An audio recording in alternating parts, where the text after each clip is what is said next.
பெருக்கத்தின் ஆசீர்வாதத்தை நாம் அனுபவிப்பதற்கு முன்பதாக நம் கரத்தில் இயேசு ஆசீர்வதித்து கொடுத்ததை நாம் பகிர்ந்தளிக்க கற்றுக்கொள்வது அவசியம். சொன்ன மாதிரி அன்னைக்கு அந்த அற்புதம் இயேசுவின் கையில நடக்கலங்க. இயேசு ஜெபித்து அவர்கள் சீஷர்கள் கையில கொடுத்தார். அந்த அற்புதம், பெருக்கத்தின் அற்புதம் எங்க நடந்ததுங்க? சீஷருடைய கைகளை நடந்தது.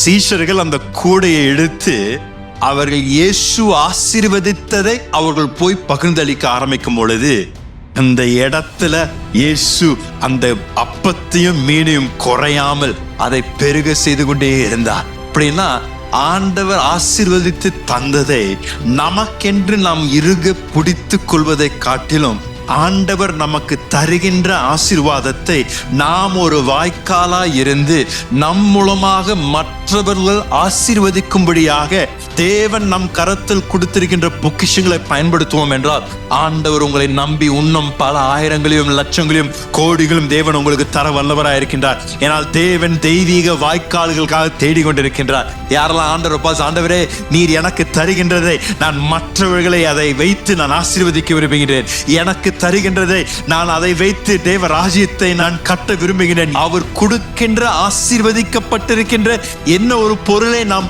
பகிர்ந்தளிக்க ஆரம்பிக்கும் பொழுது அது நம்மளுடைய தேவைகள் மாத்திரம் சந்திக்காது, நம்மளை சுற்றில் இருக்கின்ற எல்லாருடைய தேவைகளும் சந்திக்கிற அளவிற்கு தேவன் அதை நிச்சயம் பெருக செய்வார்.